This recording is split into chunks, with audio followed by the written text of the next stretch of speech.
From Mason's Addition, over the hill, Grahamstown, Baintown, from everywhere they're coming. They're the people's choice, the Saxon Superstars.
Hello? Who's in the morning?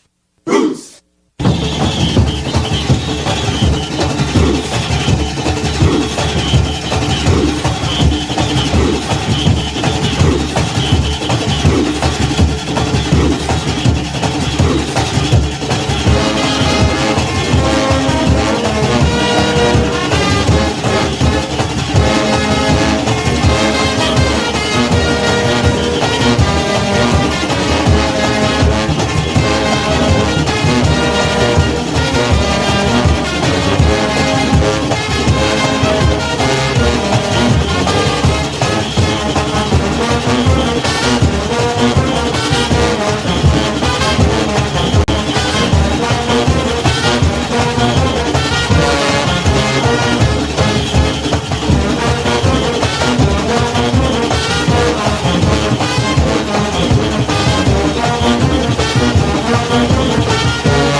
Yeah, y'all thought we was finishing.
We know you're watching. We can feel you. We know that you are afraid. Afraid of us. You're afraid of change. You're afraid of what happens when the Bahamian people find out that you've lied to them.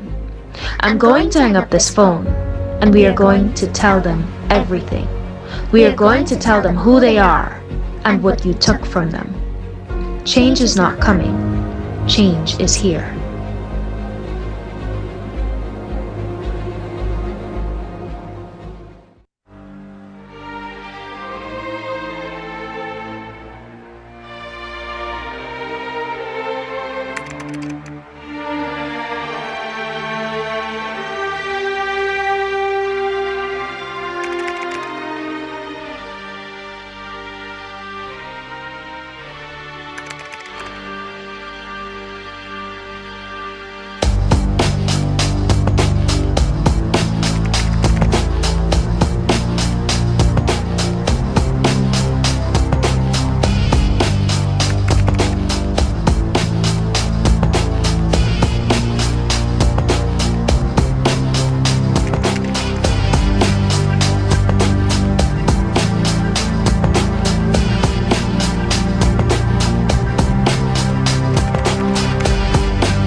Fellow Bahamians, you have been lied to. You have been told that you are poor, that you have no wealth and no resources. You have been told that your natural resources are worth nothing. You've been told that even if you had natural resources that only the wealthy could afford to mine and process it. While you were struggling to survive, they were secretly shipping billions of tons of your natural resources out of the country. It's time to learn the truth. It's time to end this myth. There is a dangerous cohort called the oligarchs. They have been using your beloved politicians as puppets to do their bidding. To distract you with rallies, handouts and jobs while they ran off with your riches. So the question is, how do you get your resources out of the hands of the oligarchs and into the hands of the Bahamian people? It's easier than you think. Today, I have come as the bearer of good news. And that is that change is not coming, change is here.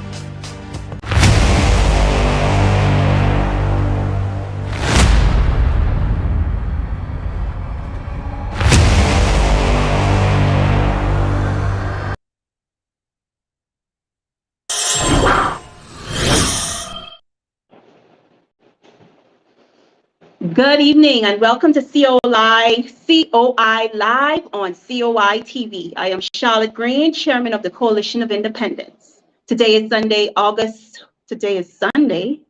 Oh my God, I'm living good. Today is Tuesday. We are broadcasting live around the world on Facebook, YouTube, Twitter, Daily Motion at coalitionofindependence.com, and on the COI app. We are also broadcasting live in Europe on Tele2, in Russia on VKTV, and in Asia on Huya and Duyo. As you join in, please remember to share the links. Thank you once again for joining us. A new day. One must ask, why so ambiguous? As long as tomorrow comes, we are guaranteed to witness a new day. This does not guarantee you a better day than the previous. It appears that misdirection and systematic avoidance and outright deception are second nature in this new day, especially with the systematic erosion of the Public Accounts Committee. Over the years was one of the many danger signs. From my most humble of origins in the advocacy group, Bahamian Evolution, I have always been about the facts, innovation, passion, and vision.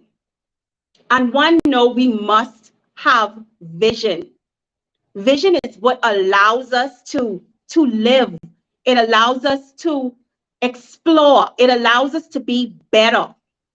All of the above attributes have been systematically stifled or exterminated under the governance of both the PLP and the FNM.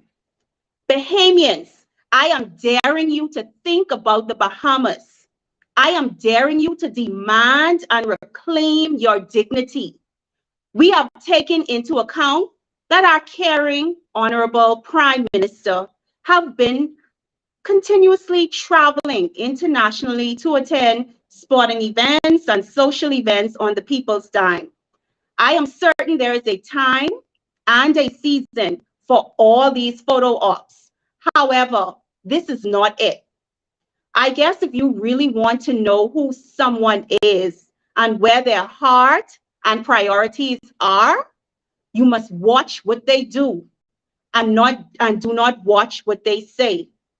And finally, observe the urgency with which they execute their will or lack thereof. The truth of a pen is in its ink. A pen without ink is useless for writing. And a pen without ink has an owner. At the end of the day, who owns the pen? Our leader has the pen, but who really owns the pen? We need to know who fills the ink of our PM's pen. It does not appear in these most uncertain times that he has the sovereignty, protection, support, or empowerment of our citizens as a national priority. Knowing how to prioritize separating playtime from purpose is a fundamental part of successful government. These are dire times, Bahamians. I may be young and new to politics, but I'm certain that to ignore or downplay public suffering and distress while effectively driving areas of foreign interest is either an ignorant or corrupt position to take. In my ignorance of not knowing, which is his motivation, I put the questions to you, Bahamians. We have also been advised by the current Minister of Finance that we are in a physically distressing situation, requiring billions to be paid out to international debtors within several months mid-COVID. There are major consequences attached to defaulting on these loans. Many, I am sure, have yet to be told to the Bahamian people. Clearly, the country's financial status should be at the top of our leaders' national priority list. Yet, we have heard no plan, none whatsoever, to address this, whether as a whole or in part. Why have our leaders not made us use the newly configured Ministry of Natural Resources? We have a whole Ministry of Natural Resources, ladies and gentlemen. And we have yet to hear from the minister himself about our natural resources. We could use the income from our natural resources to deal with the situations we are going through concerning our country's debt and issues. Why are we not looking into the aragonite, the limestone? Why aren't they traveling to meet with key buyers to create bilateral arrangements to address the timely resolution of our national physical challenges?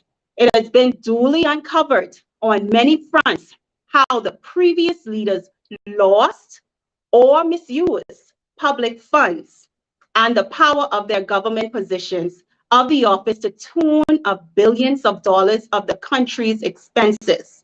Yet, there has been no proposal put forward regarding how they intend to retain these outstanding funds. Neither has there been any confirmation of prosecution or plans to prosecute the guilty of such crimes against the people of the Commonwealth of the Bahamas. Ladies and gentlemen, this is a huge opportunity to retain losses and answers, if only in part of a substantial portion of our outstanding debt owed. When will our leaders truly step up to the mat and lead with priority and dignity of the people, determining what is viable, reasonable, perpetually sound, and nationally beneficial in both the short and long terms? National decisions must be the national interest first. We as a people must demand more Bahamas, or we will continue to get less. Is this the new day they were talking about? Is this the new day we all were excited about? I know I wasn't. I'm not. At this rate, we are likely to reach midnight under this administration before we experience a new day. What use are our mansions, our hidden bank account, and opulent government contracts when the place is burning down? We are in hell. Ladies and gentlemen, we must get through this. The only way we can get through this is if we stick together as a people. We need to do this for the people. And in so doing, we are doing it for ourselves. COI understands this mission. When the COI slogan is, change is here, we have identified, we have explained, we are fighting for the new Bahamas, a new Bahamas that all Bahamians can benefit from our natural resources. Ladies and gentlemen, change is here. It's about the new Bahamas, and it's time for us to fight for Bahamian excellency, because we are all excellent in our own ways, and we need that opportunity and that foundation to show it. Brothers and sisters, I am the change. Change is in here. Change is here. Today is not my day. Joining us now is the leader of the Coalition of Independence, Lincoln Bain.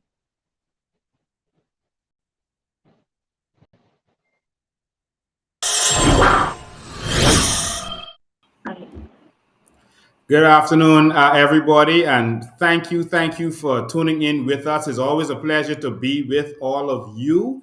We're doing what it is that we love more than anything else in the world, and that is representing the change this country needs. We're going to have, again, a serious conversation today.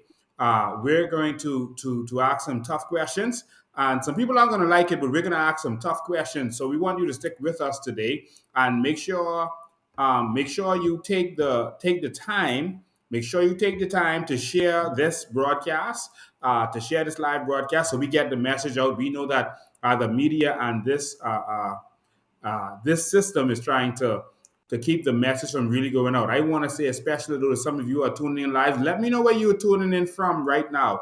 Let me know where you're tuning in from. I see Jacinta Bain is tuned in live. I see Veronica Bain is tuned in live.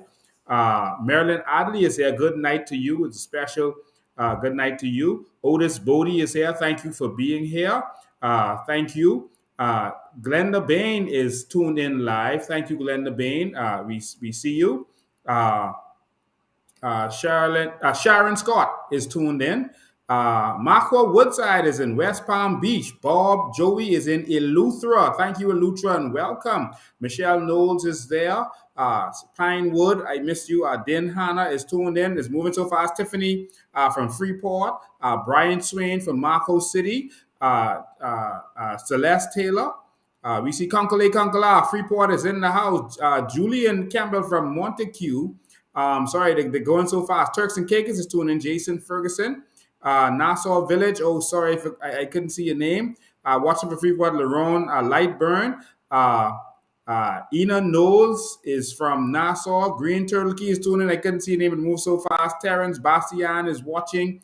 Bahamas Air. Kelda Gibson over at Bahamas Air. Welcome, Kelda Gibson.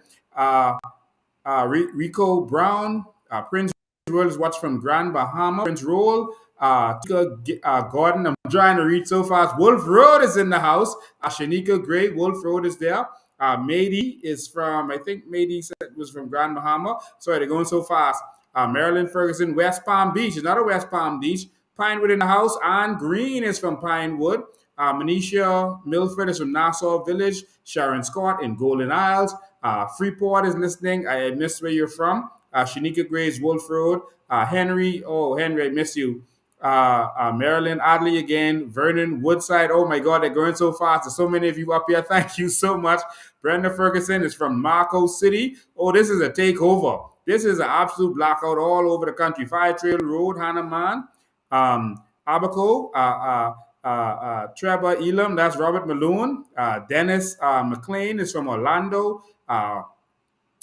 Trevor Culmer is watching. Yellow Elder, Brandon Carey is from Yellow Elder in the house. Gary Bain is from Nassau, watching from Bimini. Lisa Sanders, Sandy Point. Sanford Roll is in Fox Hill. Thank you for tuning in. Tamarack, Florida. That's Tika, Bahamian Empress Russell. Tika Russell, thank you for joining us. Fox Hill, Cameo Taylor. Carol Bodie is in Exoma. Thank you, Carol Bodie. Loretta Smith, all the way from Pinewood, my hometown, born and raised. Love it. Let me see. Who else is there? Sharon Scott. Makita Simo. I miss it. Tall Pines. That's Belle Fam. Who else is there? Good night, my organic Bahamians. That person says. Patricia Butler. East Street is in the house. That's David Strawn. Randy K. Colina is watching. Grand Bahama. Sorry, I missed your name. Clarice is from Freeport. Deborah Raming is watching from Nassau in the Bahamas. East Grand Bahama. That's Shen Dino Hall. Thank you for watching. James Cartwright Lowe is watching. That sounds like you from Long Island, James Cartwright Lowe. Donna Green is watching from Pinewood. Quinna Ferguson is watching from Orlando. It's going so fast. Sea Breeze in the house. Patrice Glinton. Let's see. Who else we got here? Bamboo Town. Beverly Adderley is in the house. Thank you, Beverly Adderley. A lot of Baines in the house, they say. Listen, this is the Bain clan. That's a big clan right there. Mark Colebrook is watching from Las Vegas. Thank you, watching all the way from Las Vegas. Stabling Gardens, that's Judy Williams, is watching. Philip Mitchell is there saying, what's up? What's up to you, too? Supporters from Hope Town in the house. That's Marina Cash, Hope Town. That's in Abaco. James Cartwright Lowe is in Nassau, Bahamas. See, he wants to get that straight. He said, not Long Island. James Cartwright Lowe is in Nassau, Bahamas. Freeport is watching as Jessica Dean. On YouTube, 8 Mile Rock is watching. That's Andrew Hyler. Thank you, Andrew Hyler. That's Eleanor Miller is in Tall Pines. Texas is in the house. That's Pieces Traits. Roll. What else we got here? Maitland and Hansel is watching. Mangrove Key is in the house. That's David Fox from Mangrove Key. Long Island is in the house. That's Keva Colby from Long Island. Nassau 242 on East Street. That's Kevin Brown is in the house. And these are people from different platforms. And so it's going fast. Who else we got here? Brenda Mitchell is saying good evening. Toronto, Canada is watching. That's Liz Mills from Toronto, Canada. Patty Miller. Etienne, good night, Patty Miller. And say a happy birthday to Lulu for us. That special young lady of yours. Sandra Delancey is watching from South Beach. Andy Smith is watching from New York. Welcome all the way from New York. I love New York. Thank all of you for tuning in. It's always a pleasure to have all of you here. Charmaine Adley is watching all the way from Golden Gates. All the way from Golden Gates. Thank you for tuning in, all of you. And it's always a pleasure to have all of you here to see that we are not alone in this fight. We are not alone in the struggle for the new Bahamas. Bahamians are all over the world right now. Bahamians are all over this world. Bahamians are in the Middle East, they're in Dubai, they're in Qatar. Bahamians are everywhere. All right. Bahamians are in Asia. Someone says, hi from Bellot Road. That's Anthony Roll in Bellot Road. Freeport is in the house. That's Arnold Monroe. We see you. But Bahamians are everywhere in the world, and Bahamians are now starting to wake up everywhere. 8 Mile Rock is watching. That's Andrew Hyler, and he's on YouTube. Bahamians everywhere are waking up. We're getting hundreds and hundreds of calls just from people who are saying that they're waking up and they want to know how they can be a part of what's going on. Bahamians are waking up. Anishka is tuned in from Carmichael Road. Thank you, Anishka Roll. It's always a blessing to have all of you. This fight is for the Bahamian people. This is not for a political party. This is for us, y'all. This is for us. We're calling ourselves a political party because that's the only way that you can really participate in the political process to take this country back. But listen, these are Bahamians. We are Bahamians ready to take our country back because our leaders have failed us. They have failed us. All right. So good evening to the rest of to all of you, and thank you for being here. It's always a pleasure to have you. Good night, Randy Fernandez is saying good night. Thank you, Randy Fraser. We see you. Thank you for tuning in. We have an interesting conversation tonight. We're going to have an interesting conversation tonight because the clarion call has been made. And ladies and gentlemen, we are ready. We are ready to show this government that we are serious. We're ready to organize ourselves into a force to be reckoned with. And when I say we are, that's the Bahamian people. And we tired, man. We tired of being treated like nothing in this country. We tired, man. We can't take no more of this. And so we're ready. The clarion call has been made, y'all. And so it's time for us to come together and get this done. The clarion call is here and the clarion call is now. The government has opened our borders. They've made deals with outsiders to open our borders and flood our country for filthy lucre. It's time. The clarion call has been made. The Attorney General has said that they are going to do what they want to do and they don't care what you do. They are saying that they literally don't care what it is you say or do. The words of the Attorney General is, we are going to defy the Constitution, in their opinion, in our opinion. They're going to defy the Constitution. They're going to break the law on the citizenship laws. And he says, sue us. And that's that. When the law breaks the law, it's time for us to break them. We are going to have a town hall meeting this Sunday at 5 o'clock. And if Bahamian people are serious, then we move it to the next level. We're going to show the government that we're serious. Time to stand up. It's going to be at St. Gregory's Anglican Church on Carmichael Road. St. Gregory's Anglican Church on Carmichael Road, Sunday at 5 p.m. Make sure you are there. Spread the message. This message is only going to spread if you spread it. You have to spread the message. Let everyone know that we've had enough. Let everyone know that we are going to show up and we're going to let this government know that, listen, you are not going to change our laws without talking to us. You are not going to change our laws without going through us. We have to stand up. They test you. That is what they do. They test you to see if you are serious. That is how they operate. And if you let them get away with that, then that's it. They do what they have to do. You see, they know that the Bahamian people are very passive. And so that's why they're doing some of the things they do. I keep telling you all that one of the old political tricks, I learned this from an old seasoned politician, Tennyson Wells, some years ago. He said what the government does is they'll put something out there and see what the response is. And at that point, that's an opportunity for the people, just through their response, to get that thing shut down. Have a stillbirth. It doesn't even get born by their response. If the people respond and say that they don't want it, then they're going to come back and say, oh, it was just a suggestion, or we're not going in that direction yet. We're not ready for that yet. That is not a priority on the table. That is what they do. Or they say, oh, that was leaked prematurely. They make some excuse, but first they leak the information. They keep doing this and people keep falling for this nonsense. They leak it and they see your response. if you have no response, then they continue with it.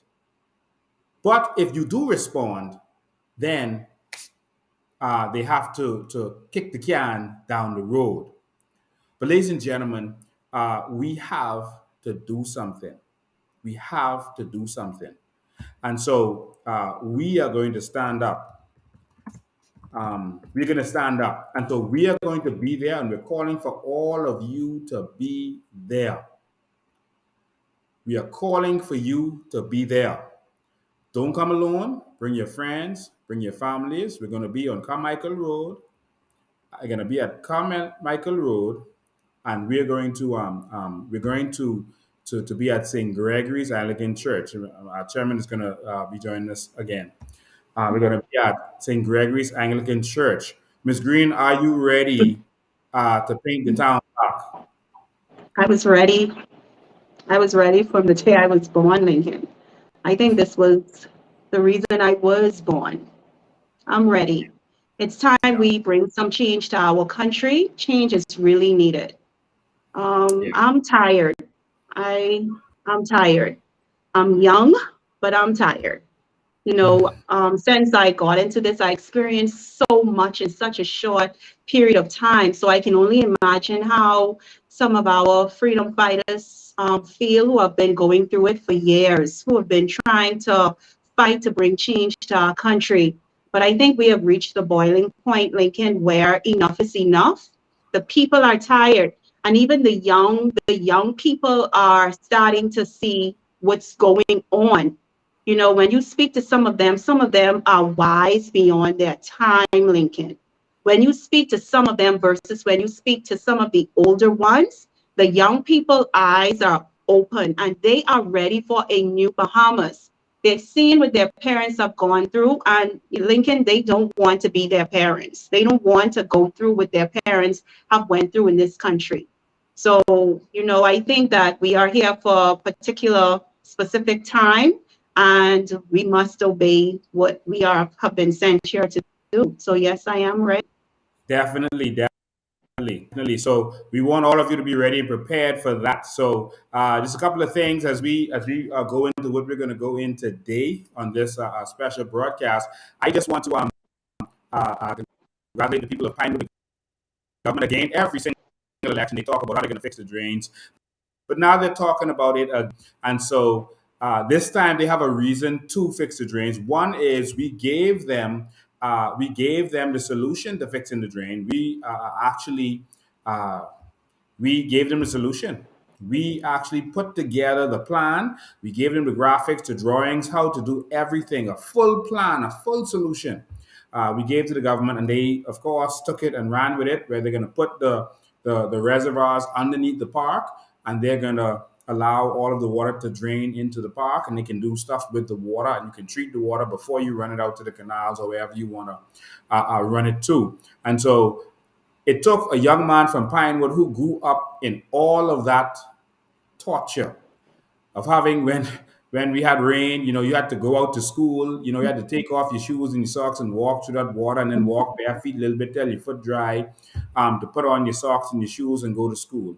I had to jump out of the bus, get out there, and all my friends laughing as I'm taking off my shoes and socks, and they can see the ocean of water that I was about to walk through. I had to go through that embarrassment and that teasing for all those years, because some greedy men made billions of dollars off of Pinewood Gardens, off of the backs of some poor people who wanted to get out of Camp Road, who wanted to get out of Bean Town and move in those areas, get out of mommy's house, grandmother's house, and move into a house of their own. And so they put us in the swamp, which is what they always do. They always seem to put Bahamians in the swamp. That's the only land that y'all could get around here is a swamp, while everyone else gets good land. The illegal immigrants get the good land. The legal immigrants get the good land. They always put us in the swamp.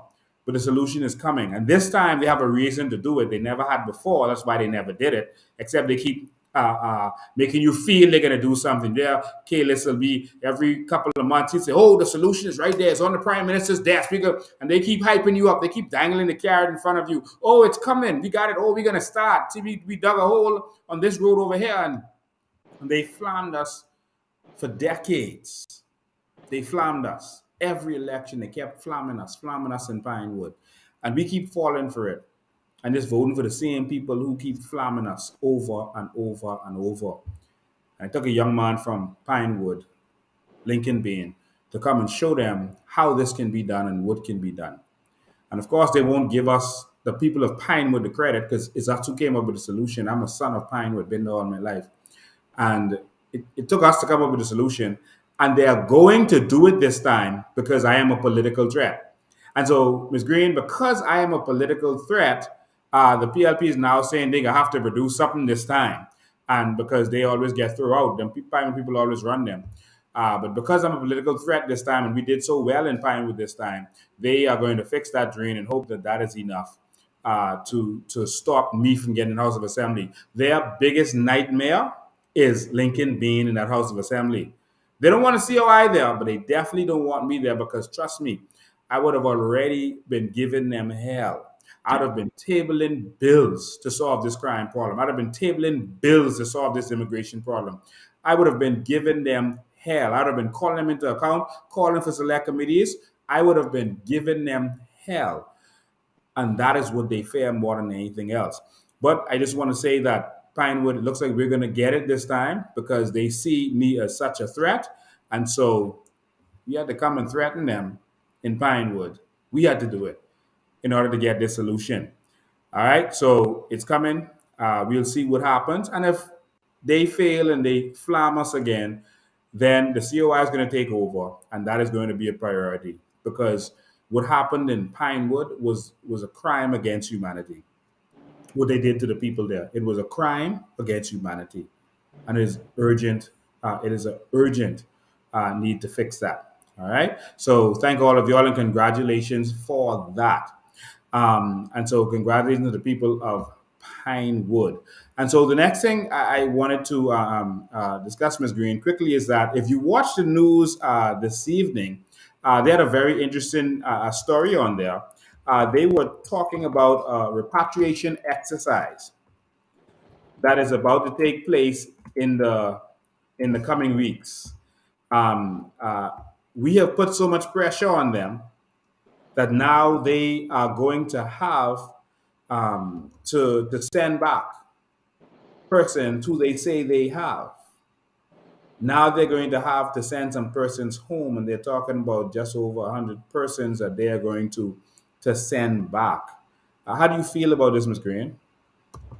Well, Lincoln, it is our law. If you are caught in the Bahamas illegally, then you have to go back to where you came from. This is nothing personal. It is our law, and it's like that in every other country. So it goes without feeling. We have to follow our laws. If Bahamians are expected to follow the laws of their country, so should other people. And when I mean people, I mean foreigners. Okay, it shouldn't be where one set of people are made to follow the law, and then there's a special law for foreigners. The law is the law. You're caught illegally in the country, unable to produce documents, then you have to be sent home. Well, listen, this repatriation exercise is so suspicious for a couple of reasons, but I just wanted to point this out to you because we have to make sure that we protect our borders and we keep the pressure on them. You remember that right after the election, because everyone in Haiti was of the opinion that we had a Haitian prime minister and there seemed to be a clarion call for them to come to the Bahamas, our borders were flooded.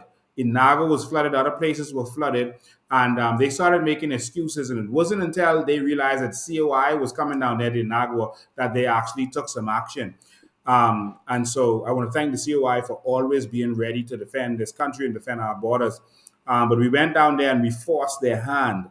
And so I want you to see this interview by the minister, this story, and this interview by the minister. They're changing words, and what he said is about to happen. So, ladies and gentlemen, watch this video. Repatriation exercise within the coming weeks, and according to Immigration Minister Keith Bell, it will involve 15 of the survivors of that ill-fated voyage to the United States back on July 24th. A boat carrying some 45 Haitian migrants capsized in waters off of the coast At Black Bear's Key, it resulted in 17 persons dying, including a pregnant woman and also a toddler, while the men believed to be responsible for the smuggling attempt have been brought before the courts on 18 counts of manslaughter. The survivors, who are being housed at the detention center, will be transported back to their home country along with other migrants. As you all are aware, several persons were charged and are currently before the court. As it relates to the survivors, this week we anticipate that we're going to repatriate 130 irregular Haitian migrants to Haiti and another 30 plus to Cuba. And in that number going back to Haiti would be 15 migrants who were involved in that tragedy at sea. Well, final burial preparations are also underway on those that died on that ill-fated voyage. So, ladies and gentlemen, what he said was extremely interesting because he said, one, that 130 persons were going to be repatriated. They said it was about 30 persons that they had at the detention center a few days ago when he spoke. He literally said that there was about 30 Haitians at the detention center. And he said there were 99 Cubans at the detention center. Where did you find the other 100 Haitians all of a sudden? You said there were only 30. Now your word has changed. Bahamas, I want you to watch them very carefully. They put that narrative out there because they were trying to misdirect you and make you think that the problem was Cuba. Now their talks are changing. Watch their words very carefully. They shift with the wind. These ones are very demonic lies, and you have to be very careful with them. They are very, very demonic. But they lie in way. They lie like children. And so, if you listen very carefully, you will easily hear their lies. And so, 160 persons are going to be repatriated finally. And of course, they repatriate them with money. So they're going to get some money. So that's like they won the lottery. They're going to get some money to put in their pockets. They're going to get a free flight back home, Miss Green. So, Lincoln, basically, you're rewarded for breaking the law. Yes, you are. Okay. Yes, you are. So, recently, I understand that the lady that operates her hot dog stand near the roundabout in Coral Harbor, I understand that she was arrested recently. And I'm a little bit confused by that. She was arrested because she was told she didn't have a license to set up there to sell food. My question to you is, Lincoln, the persons who are operating along Cowpen Road on the sidewalk, a busy road, do they have license to set up there legally? And even if it is a legal setup, that's a highway, almost a highway, and the sidewalk is very narrow. These are the persons, you mean the non-Bahamians, the Haitians, Yes. who have their fruit stand and are selling all manner of things. If Yes. they have a license, no, they do not have a license. We have checked on numerous occasions. They do not have a license to operate. There's also an outdoor flea market in the Cowpen Road area. They do not have license to operate. We've shown that over and over. And there's also an indoor flea market that also has a chicken farm, etc., that operates every single week. And they also do not have a license. But the same officer that has been harassing other black Bahamians is now harassing this black young lady. He's a white police officer. And he seems to have a problem with black Bahamians. That is how it seems to me. I've never heard of him arresting a white Bahamian or harassing white Bahamians or anything to do with them. But he seems to have this history of attacking and abusing black Bahamians. All foreigners are exempt from him, but he is the one who is arresting this lady. She has all of her papers. All of her papers. Now, I don't want to change the subject. We could get to that later, but she has all of her papers, and they keep arresting her and letting her go. Arresting her and letting her go because they can't charge her because she has a paper. So in order to harass her, what they're doing is they are getting rid of the law and saying that, listen, we just keep locking you up, holding you for 48 hours, and then letting you go. That is what they are doing to her. but that is about to stop because we are going to give them hell. You cannot treat Bahamians in this country like this, man. The police cannot be allowed to break the law in this way. If the woman has her license, why are you arresting her just to harass her and let her go? Why are you doing that? Well, this is going to be another lawsuit for Forrester Carroll, that police officer who continues to harass black Bahamians in this country, and the commissioner of police and the police force continue to allow this fella to do this when they've been having complaints like this when I was on the police force, complaints with this young man. They've been having complaints with him. Well, he's not young anymore. From he was a young man, they were having complaints with him. From they had Club 601 and these other clubs, he used to be out there and harassing black young men. And he has this habit of locking you up to hold you for the 48 hours and then let you go. They are punishing you and convicting you because that is a sentence. If he doesn't like you or doesn't like what you are doing, he's sentencing you. He becomes judge, jury, and executioner because now he takes you in custody, holds you for 48 hours because the law says if the police investigate something, they can hold you for 48 hours and then letting you go. But no one has challenged that yet. And I think it's time to challenge that because he is abusing this police force. He's embarrassing this police force.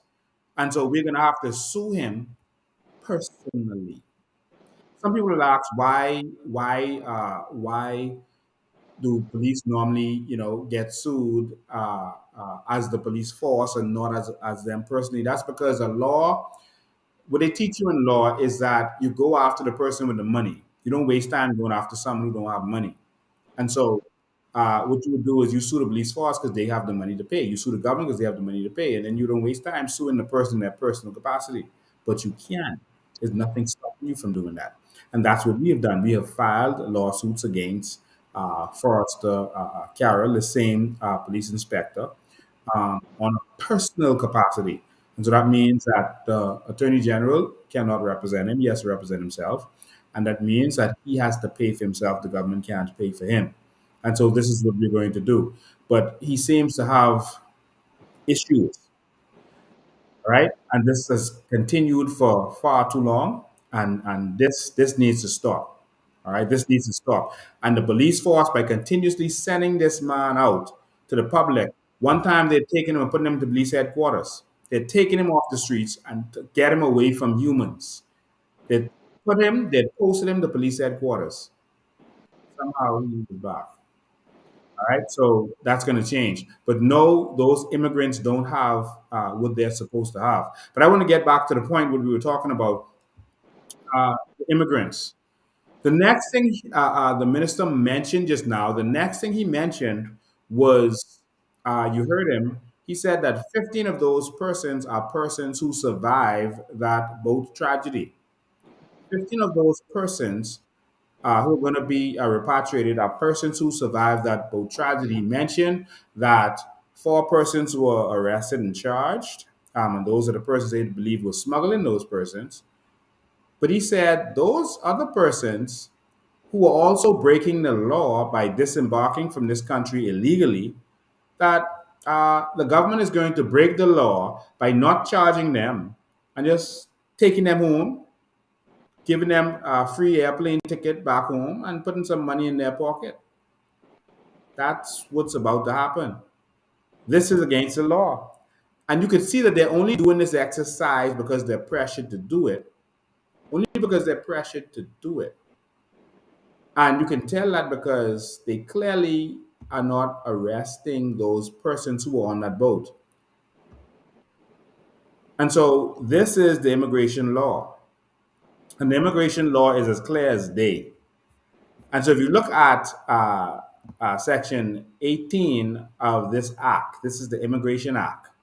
Section 18 is as clear as day. Here it is. It talks about embarkation and debarkation. Oh, sorry, that's the wrong one. It talks about, it's 19. It talks about embarkation, restriction on landing, and embarkation. It says entry into the Bahamas. It's also talking about exit. It says, subject to the provisions of this act, a person shall not land in the Bahamas from any place outside the Bahamas or embark in the Bahamas for any destination outside of the Bahamas. All right? Save with the leave of an immigration officer and elsewhere other than an authorized port or the place as an immigration officer may allow. And it says any person who does this can get a fine and a sentence of up to 12 months in jail. This is a serious offense. All right? And so persons entering illegally are criminals. It's a crime against the law, punishable by law. And persons leaving without the leave of immigration are also committing a criminal offense. All of these persons committed a criminal offense. Lincoln, so they create, this is a criminal offense, but they're being sent back with monies in their pocket when they should be paying our treasury. Free ride at 5. That's what they're This is getting. a slap in the Bahamians people's faces. So where is the money coming from that they're giving the immigrants? Where is the So money it's coming coming from you, from the consolidated fund. Okay, That's where so it's coming we're paying for them to be sent back home, and we're also giving them monies when they should be paying a fine or jailed. Yes. This is That's not what's fair happening. to Bahamians. No, it's not. No, it's not. And so, as relates to these people, it's lawlessness. And so, all of them, all 15 of them, should have been charged before the courts and sentenced to a fine and a jail sentence. But they know that Bahamians don't know, so they could just try to sweep that under the rug. And so they are being rewarded for criminal activity while Bahamians, they crack the whip on you. They send racist police officers like Carol to abuse you. They go after Bahamians. They call you criminals. I mean, they call Bahamians criminal who weren't breaking the law. Bahamians who called sick from the airport, they call them criminals. They said it was a legal action. It was not. It's not illegal to call in sick. Bahamians who are possessing their crown land, they call you criminal. Oh, we're coming to lock you up next week. We're going to be there. You're going to be arrested. How many weeks have it been? We told them to come lock us up. We still waiting. Is it because the government was lying and no law was being broken? So that's what this government is doing. So those persons, instead of them being charged before the courts, those criminals who are attempting to disembark on that boat, they are going to be rewarded. And guess what? They'll be back because that's what the government put in place. All right? But you Bahamians, the law is only for you. So dog eat your lunch, as they say. All right. So I want to touch on a couple other things. All right, a couple other things. Uh, one of those is the nurses. A lot of nurses have called us. I mean, nurses have called us from Grand Bahama. Nurses have called us from New Providence, from all over this country. And nurses feel insulted by what they were offered and by what their union president accepted. Nurses are leaving in droves. And it's like, what are you going to do? Why would you stay here? When you have other countries that are willing to treat you so well, to pay you so well, what would you stay here for? Other than the Lincoln, rate. to the New Bahamas. Go ahead. Lincoln, it's an insult on the nurses because when they leave here, yes, they are treated differently in other countries. They are paid what they are valued. They are paid what their work.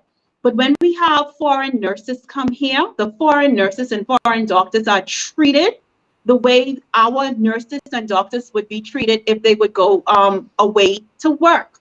Isn't that It amazing? it doesn't make sense. It goes to show you that our government can indeed give the nurses and doctors or nurses exactly what they need. They're giving it to the foreigners when they come here to work. So what makes them better than the next? Hmm. I Yeah. always said that the best thing for a nurse to do is to give up their citizenship, go somewhere, get come back as a foreigner, and come to work. Yeah. Yeah. Because that's only But that's don't the give only up your way you're gonna citizenship. get justice in this country. That's the only way you're going to get justice in this country. And the nurses, one of the things that I heard from all of them, there were different things that they were complaining about, working conditions, etc., which we understand. There were some things that they were complaining about. Many of them were disappointed at their union accepting, certain things when they don't feel that the union should have. They feel that the union, is pandering to the government, the union leader. Um, just repeating what I'm hearing from them. But one of the things they gave me an example, all of them gave this particular example that they, the Filipino nurses who are here, they get a retention bonus about every 3 years of $10,000. That means that's a bonus for you to stay. Just because they want you to stay and not jump and go to the US or go somewhere else, they give them a retention bonus of $10,000. That's the Filipino nurses. You know what kind of money that is in the Philippines? That's some big money in the Philippines. They get the Filipinos who are staying here, like we are housing, etc. They get a retention bonus of $10,000. I don't know if the Cuban nurses are getting that. I'm gonna do some research on that, but the Filipino nurses are getting $10,000 every 3 years. And so, what the Bahamian nurses were arguing is that, listen, we leaving too. And so you need to give us a retention bonus. And so they made an offer to give them a retention bonus. And the retention bonus that they offered them is, get this, uh, $3,500. But there's a catch, as it always is. Because this government always trying to trick you. They'll say, oh, we're reducing VAT by 2%. Then they raise everything else by 1,000%, which is up to 10%. So a lot of people think that raising from 0 to 10% is not a 10% raise. Your VAT actually raised by 1,000% because every 1% is actually 100% it raised. All right, so it raised by 1,000% to get from 0 on breadbasket items to 10%. All right, I know it's complicated, but that's math. But ladies and gentlemen, the trick that they're now playing is this is a government of tricks. Because they're used to their followers not, being thinkers. $3,500 is the retention bonus that they offered this union, but you have to be working for 20 years to get that. If you're working for 20 years as a nurse, which means almost time to retire, then you could get a retention bonus of 3,500 measly dollars. All right, and if you are working for 5 years or less, you get no retention bonus, zero, nothing. If you're working for 6 to 10 years, you get 50% of the 3,500, 50% of it, of the 3,500. All right, as a retention bonus. If you were working for 11 to 19 years, you get 75% of the retention bonus. All right, 75% of it. And then 20 years plus, then you will get 3,500 as a retention bonus. But if you happen to just be a foreigner, All right? You don't have to have 1 minute of working for the government. You get a retention bonus. You get a sign on bonus and a retention bonus of $10,000. What qualifies you? Because you're a foreigner. What disqualifies you from getting that? If you're Bahamian. The xenophobia that is in this country is towards Bahamians. You are disadvantaged in this country just for being a Bahamian.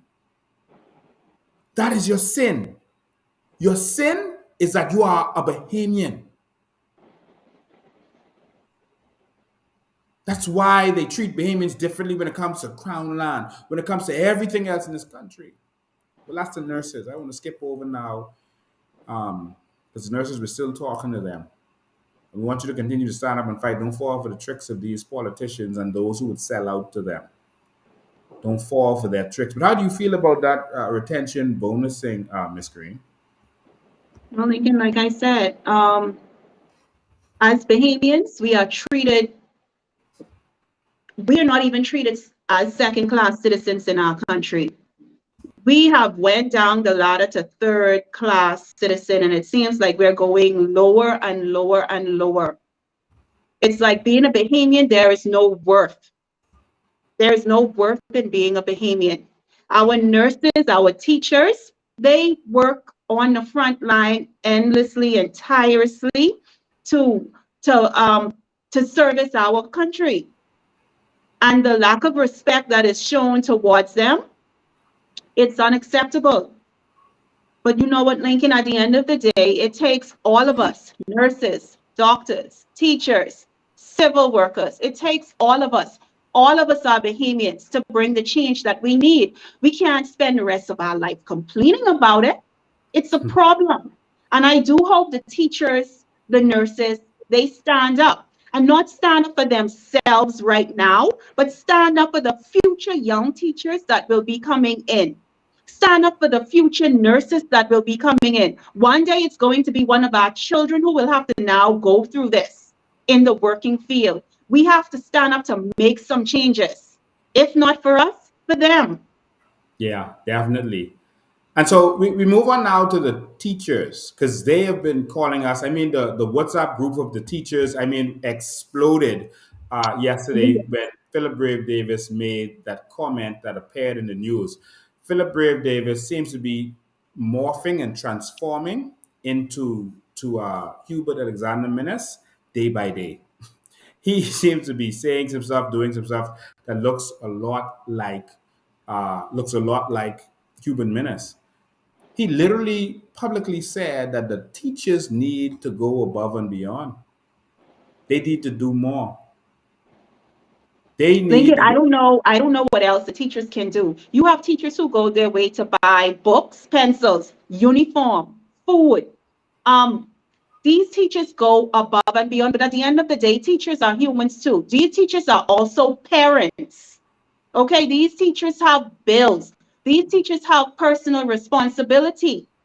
And they went away, they got their degrees. Okay, pay them for what they are worth. You're Wow. doing it for other foreigners. You're doing it for others. Pay the teachers for what they are worth. Wow. So the teachers now they went on. Some of them went on the social media, and I just grabbed some examples of what a couple of them had to say on social media. I'm just going to read a couple of them to you because I was shocked that they were willing to be so defiant, uh, you know, because they were insulted. And it's nothing like when you insult the workers of this country and they have to stand up and they have to rise up. Bahamian boy, we'll take some abuse, We'll take some abuse. But we only can take it for so long. And we mightn't tell you in your face what's coming, but something coming. And so, I think the prime minister, he is totally out of order. And I think maybe he felt it because he offered them some crumbs the other day. which was some raises over 3 years. I mean, they keep swinging these people with numbers. Over 3 years, we're going to give you these raises. And what they keep falling for is that the governments keep promising you this stuff. They promised some people in one of the unions, the teachers' unions, that they would give uh, $300 for most of the extra from the $500. They promised them that. I wanted to remember is, look how long you've been you were promised before. The government promising you something. You're falling for that. You start celebrating when they say that they give you something and celebrate how long you've been going without your increments and with other stuff. Because they promise you and they don't give you. I want to say this to the teachers. No more career than teaching. In society, more than a teacher. I want to understand this. Who is paying you back your money? That is your money. That politician. One of our streams gone down. I open it is going to pop back up. So we see where they are in with obligations that one of them went down, but you all stay focused. We're gonna keep going. I don't know which one that is that they interfered with, but one of our channels just went down. Someone says breaking up. Let's keep going. The live is cutting out on Facebook. The live is cutting out. Yep. Anytime we start dealing with the government and putting them in their place, that's what they will start to do. They have the technology and the permission to interfere with these broadcasts. We just mentioned that we're going to show you what teachers had to say. They never like when we show what the people are actually saying. They don't like that. That disturbs them. But we are going to show you what the people have to say. We don't care what they think about it. So we don't know which one of the lives went down. We don't know where it is, but y'all just stay focused and let's keep on going. All right, we're gonna keep on trucking. All right, so we can take a second and check, but I don't want to stop. Let me see if I can get it back up. Which one is down? Which one is down? Okay, we'll get it back up. All right. Okay, looks like we're good. Looks like we're good. All right, let's keep going. All right. Um, let's keep going. So the teachers went to social media, and this is one particular fellow who's a teacher. This one particular fellow who's a teacher. Let me see. He put a list of stuff about them going the extra mile, and a couple of them started commenting about how they've been going the extra mile. All right. Everyone goes through a teacher, and teachers have been going the extra mile. And I want to thank every teacher who has been there for me. Everyone has that one teacher that helped them to become who they are, who went above and beyond for them. Everyone has that one teacher that I want to thank. I had many teachers like that. I had many teachers like Dr. Edward Robinson, who, as a young man when I was in primary school, helped me and even encouraged me to leave the police force and go to college and helped me to get admitted into college. A teacher is still in my life to this day, making sure that I do what is right. And many other teachers just like him who contributed to my life. And so everyone has a teacher like that. So for Brave Davis to do that, to teachers make that comment, it shows that the man has lost it. He's lost it. And so this is what one of the teachers had to say. And I want to give them a voice here on this today. This is what one of the teachers had to say. This teacher said, go the extra mile. Say just 10 extra miles I go. So in other words, he's going to give 10 points. Each one of them is a mile. He said, just 10 extra miles I go. And so he said, 1, buying children breakfast in the morning, lunch at lunchtime. 2, providing notebooks and pens. 3, having to copy worksheets for students who don't have workbooks. 4, tutoring free after work hours. All of us have experienced that with teachers who don't get paid for that. 5, having to buy your own paper to print and or printer to print the activities for students. Y'all don't think that teachers spending their own money. 6, fussing students to buy their own supplies and worry less about name brand bags, pants, belts, phones, and shoes. 7, playing superhero to disrupt fights because security is short and there aren't much male teachers on campus. Not my job, this person said. He's a male teacher, apparently. I just want to make this clear. In the United States, every school has police officers attached to them. Every school. And when you pass every school, when they are in the morning, when they're going in, and in the evening, when they have school hours, there's a police car there making sure you ain't speeding through that school zone. Everyone. That's how important the children are to them. And so we need to protect our children in the same way. The next one he says is playing superhero to disrupt fights because security is short and there aren't much male teachers. Sorry, I already said that one. Remember the schools? If there's a fight break out, most of the teachers are females. You can leave the women and children helpless. 8, finding scholarship opportunities for less fortunate students who want to attend college but parents don't have the means. 9, staying up late to prepare lessons that goes beyond the content that will actually prepare students for not just an exam but day-to-day living as teenagers and soon to be independent soon to be independent adults. And 10, the 10th mile, this person says, purchasing toiletries to keep in the classroom for students who don't have the basic hygienic supplies. So much more we do. I'll wait for my colleagues to talk about it though. As a teacher, just giving some examples of how they go above and beyond. And that man called Philip Brave Davis would insult them. You see, these people get arrogant once they get in. And don't let them give you something. They offer them that little couple dollars over the next 3 years. And they feel they own you now. Listen, you all got to work for this. You all got to go above and beyond. You all joking. And so the teachers have been reaching out to us. And so another teacher also said, this one was on WhatsApp, when you wake up to foolery on a Monday morning, says, Mr. PM, how downright disrespectful. How many more miles do you want teachers to go? Before the pandemic, educators got nothing. Supplies needed to execute their jobs. During the pandemic, it was worse. You see, Mr. PM, it isn't just about the money for me.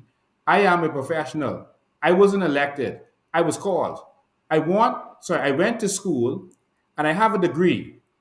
Educators in this country are not respected, and it's articles like this that makes one wonder. Well, ma'am, you're more educated than the prime minister who doesn't have a degree. So just putting that in perspective for you. And maybe that's why he doesn't appreciate education and what you have to go through. Maybe he didn't have enough teachers. If he went to the next level and got some more teachers, maybe he would think differently.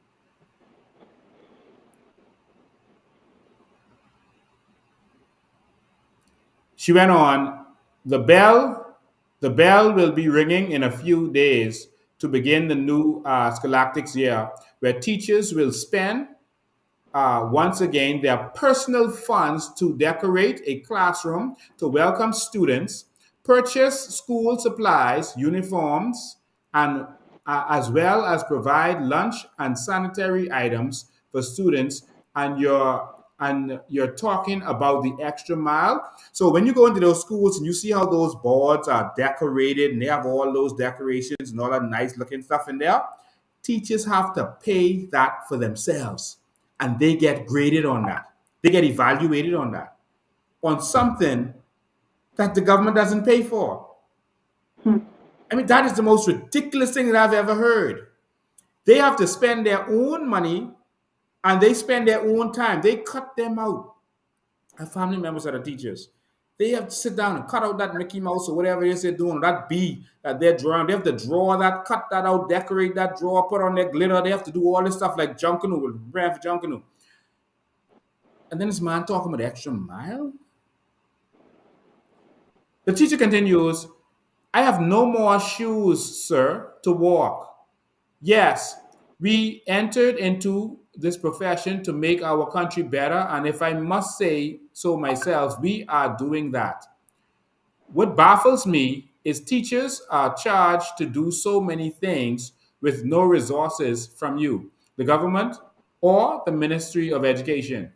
I can recall a few clarion calls for parents to identify their children who, in their care, went missing and drowned. Some parents don't even know when their child is missing. Sad. Let that student step out of my class and know who is I know who is missing. I care. Teachers care. We don't just teach. Our job is more than that. It's not just a job to us. We are the only profession in this country where a degree is needed to be employed. The only. Yet, we are treated with no respect and little pay. Well, the prime minister didn't need a degree either. Why don't you come into my classroom, sir, and teach for a week? Write brilliant lesson plans and forecast notes. Decorate the class. Take a registration. Bring your personal laptop and projector to execute your lessons and motivate the little minds that walk into NB6. During the pandemic, I don't recall the government giving me a device, internet, a lower BPL bill, a voucher to assist me. You see, I'm a parent as well. I had to ensure my children had everything they needed to make it during that time. While teachers, the nation's darlings, I too had to ensure my children were in class. Was it easy? No, but I did it. Parents were home. Make them accountable. So don't blame teachers for students not showing up. Don't tell teachers to go the extra mile because you kind sir, could never walk in our shoes. We have been going the extra mile while being underpaid and underappreciated. Thank God for His grace. Thank God for the calling. It is time educators are respected in this country. What if all educators decide not to return to the classroom this school year? What would you do? How valuable will we be to you, to our country then? Mr. PM, I challenge you today.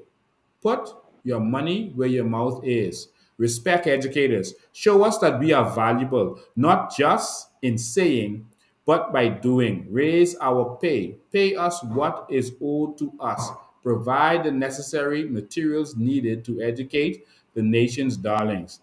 That that same money that you all have budgeted for those trips, that's not needed every week for you, your team, your spouses, their bag carriers. Use that to fund education in our country. Teachers are tired. Teachers are frustrated. Teachers deserve more. Show us better than you can tell us. Respect us. Pay us what is owed to us for the past 3 years. P.S. Don't get me started on LMS, the high school diploma. Payment owed for extracurricular activities. Teachers shortage. Respectfully. And the teacher name is there. Another Thank you. teacher That said, was powerful. I don't think anyone knows how teachers sacrifice from 2019 to present to present to ensure that students receive a good education. Sadly, we were looked at as not teaching. The words Lincoln, of touched me. that was full. That was Yeah. powerful. And I saw a lot of the commentary on Facebook, from Bahamian parents, from parents. Wow. Some of them were really getting hard on the teachers. The fact that the teachers wanted what they wanted. A lot of persons do not realize how much pressure and stress these teachers go through simply because they do not have what they need to function in school. They are digging into their personal finances. They have kids too. So basically, they're taking care of their children along with the nation's children on a salary that's not equitable. Yeah. And that's not right, Lincoln. It's not right. They are human beings, they are parents, they are teachers. They don't understand what these teachers go through. And working in this type of system already, we should know what this system is all about. We should know that this system was not created for Bahamians to succeed. This system was created for slavery and to keep us under the thumb. So when you hear teachers standing up, when you see nurses standing up, civil servants standing up, they have a reason. It's been such a long time. You used to hear people say Bahamians are lazy. Bahamians don't stick together. They don't come together. But look at the amount of people now, teachers, nurses, union workers. Look at all these people who are starting to stand up and have their voices heard. This is not complaining. These are people who are saying, we've had enough. It's time we get our fair share. Okay? Yeah. And I understand that the teachers have been owed money for such a long time now. Lincoln, I think it's time that they get all of what they are owed and not paid in increments. They need to receive all that they are owed, and moving forward, then we do something different. Yeah, but Ms. Green, you can't expect teachers to get paid with their owed and the government and their friends, families, and lovers to be traveling at the same time. They have to choose. And so, if you want your politicians to be dressed up in their fancy clothes and having their parties and their events and going and making you proud by dressing up so nicely and putting on their nice hats, if you want that, you can't expect to get paid. You can't expect to get your increments and your overtime. You have to be reasonable as a teacher. You have to make the choice. Either it's going to be the prime minister and these other MPs and their cronies and their family, friends, and lovers traveling, looking good, and traveling first class, eating first class, or you get your money. You ain't gonna have the two. Not You in this know what, power. Lincoln? You know what? When they came in, when the PLP, when the New Day came in, immediately they took care of some lawsuits. Millions of dollars were paid out. Millions, just like that. Not in increments. Millions of dollars were paid out. And immediately, it was like the first order of business. Not education, not the health system, not any of our national issues. They paid out politicians and persons who I guess support it. They took care of their needs first. Wow. What about the teachers? What about the nurses? What about all of the other Bahamians? You can't say the money isn't there when they could find millions to pay out in lawsuit to persons who they want to pay it out to. That's unacceptable. And Lincoln, people say, oh, Charlotte, you're such an angry person. Yes, I am angry when it comes to my country. I am angry when it comes to my people. They my people. They are Bahamians. You want someone to walk around smiling all day while someone throw mud in your face? You throwing mud in our faces is like throwing mud in the faces of our children. Yeah. When will it end? When will it end? Yeah. And so, something I want the teachers to be careful of. The government is clearly on a rampage to control all of the unions. And this is the beginning of a fascist regime. You Yes, control the media, and you control your opposition. You discredit them. You hit them with lawsuits. With you lock them up, etc. And you control the unions. And so this is the beginning of a fascist state. And as you can see, many of the unions have sold out to the government under the guise of, oh, we sit down at the table, we'll get what we want. You get promises, you get crumbs.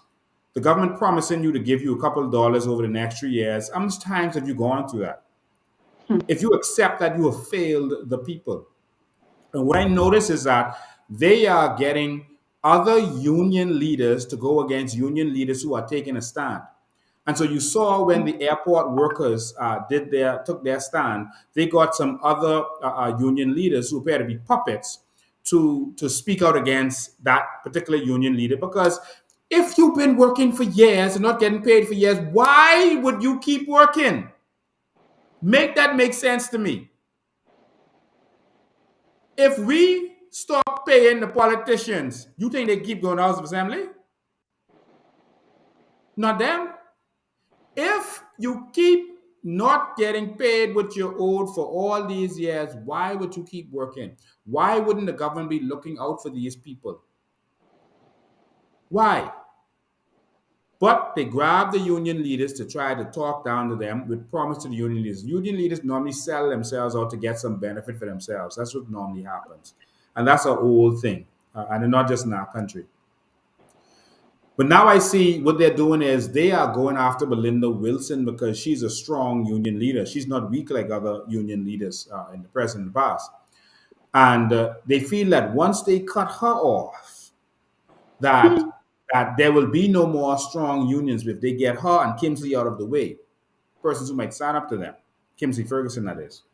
And so what they're doing is, and they're using, watch what the government is doing. They're using our news, that news channel, as their puppet right now. Not even ZNS. As you know, Anthony Ferguson, he's made deals with the devil with this present prime minister, so they're working together. And so our news is pushing certain stories that the government wants them to push. You'll see when you see the stories about the Haitian diaspora, etc., you're going to see it coming from our news. When you see stories against the union leaders, you're going to see it coming from our news. They're being used as a tool right now to silence the masses. You will see that when we found the coal mine in the back there, our news reporters were there with us all day, but they didn't report one word from it. Right? When they went back to the station, they were told to, because that is what they're doing. They're deceiving the people by controlling the media. And so now you see what our news did was they interviewed, I think his name is Kingsley Black, right? A previous BUT president, to come out and speak against Belinda Wilson. Okay, now I'm not here to take sides with anybody. That's not my job. That's not our job. I'm not here to say which union you should support, but I can say, by being a student of history and studying history for all these years, I can say this: never support the people the oppressors are supporting. If the oppressors have their man, that is the one person you should not support. Because think about this. If they're against Belinda, they're against her for a reason. And if they're working with others, they're working with them for a reason. But making that simple. Once Belinda is out of the way, and y'all can screenshot this and send this to every teacher out there. I'm not endorsing anybody. I'm showing you how history and oppressors work because I'm seeing it happening. Once Belinda is out of the way, then you can see how y'all will be treated. So what they try to do is give these other people some credibility. Y'all come sit down with us. We can sign something, promising to give y'all something. That didn't mean you get it, but we're going to sign something with y'all. And then we can be able to say, oh, look how these people just formed, and the government is working with them. And Belinda been here all these years and couldn't get an industrial agreement signed. It's because she wants a real industrial agreement. Is that because of that? So all I'm saying is, if the government controls the unions, the workers will suffer. That's all I'm saying. So y'all can take from that what y'all want, but teachers, once Belinda is gone, and no one is perfect, and you have little complaints with anybody. You might not like this or not like that about a person. Listen, I can tell you one thing. Once Belinda is out of the way, that's it. That's it. Think. This to all my teachers out there. If the government, see, y'all been owed a lot of this stuff from the PLP was there the last time.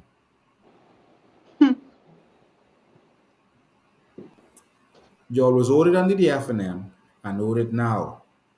But never support the people who the oppressor supports. Y'all mark my words. They're trying to silence all of their opposers. The PLP knows they can start looking bad. They can start doing some stuff that people ain't like. They're trying to get rid of all the opposition. That's why they bought out people who would take a job in the media. They rewarded everyone who attacked the COI and coming up to let everyone. In fact, the best way to make money in this country right now is to speak out against Lincoln being on the COI. If you want to make some good money right now, listen, man, just have something, just make up something. Just go out there and start saying stuff about us. That's the best way to make money. The government will make sure you straight. Because they're trying to get rid of anyone who could oppose them. Because they know they can't fulfill their promises and they can't please you. But they ain't worrying about that. They just want to make sure that anyone who would stand against them is crushed. And everyone else could just sit there and take it. The teachers, y'all got election coming up. So watch what they're doing. Y'all be smart. Lincoln, we need leaders. We need leaders everywhere right now, even if it's in the union, who is going to stand up for Bahamians and put Bahamians' best interests at heart. Okay? Whatever deal is on the table, the first question we ask, does my people benefit from this? Do the teachers benefit from this? How do they benefit? How does this deal affect them? If it's in a negative way, then that's a no. But of course, if our masters, if we answer to the politician, then even if that deal sucks, that's what it is. But if we answer to our teachers, the ones who are paying their dues, if we answer to them, Lincoln, it would be all worthwhile. So I have been, like you said, this is no way to sway anyone, but I've been following and I've been noticing a few things. People who stand up, Lincoln, in truth, they will be ridiculed. And it's a reason why the said lady is standing strong the way she is. Yeah. I agree 100%. I agree 100%. I would get to talking about this government because some people, I see some people, you talk to some people, they'll say the government, oh, they doing good so far. They got rid of the lockdowns and they got rid of this and that and they open up the country. And so we like some of what they are saying, and you don't want menace. I mean, look at what you had. You can't go back to menace, and so they're saying that the government only doing what they could do because menace them destroy the country. Have you been hearing that from some people? I mean, it's mostly political trolls, but there's some people out there who are saying that also. They're just like, they doing what they could do. Have you been hearing that, Miss Green? Yes, Lincoln. And to tell you the truth, it's so annoying. It sounds like persons just walking around with chains around their necks, ankles, and wrists, and all you could that sound is like the sounds of chains sliding over rocks. Clink, clack, clink, clack. And it sounds like persons trying to pull you back into slavery. So yes, it makes me upset because I'm trying to run away from that. I'm trying to take my children away from that. we have to step up the way we think. Um, our expectation when it comes to governance, this is mediocre governing. I mean, you have children, you have teenagers literally saying, I can't believe y'all had a whole ceremony on Wi-Fi. You know how embarrassing that is, Lincoln? To have teenagers, Yeah. that's so embarrassing. Ah, my lord. They had a This whole is what you're, ceremony with Wi-Fi in the park. I mean, that's. And I mean, and since you brought that up, right? Um, and what they do is they took picture of some kids to make it seem like, oh, they provided internet for kids in the park. That's what they did, but but they made it seem like only kids use internet. Like internet is for kids. Adults use internet too. And on top of that, do you really want your kid alone on the park using the internet with well, you strangers? do know that's going to attract a lot of kids to come out on the park. You know, I hope when their parents are at work, they don't sneak on the park at night. That's not what I'm worried about. I worry about the kids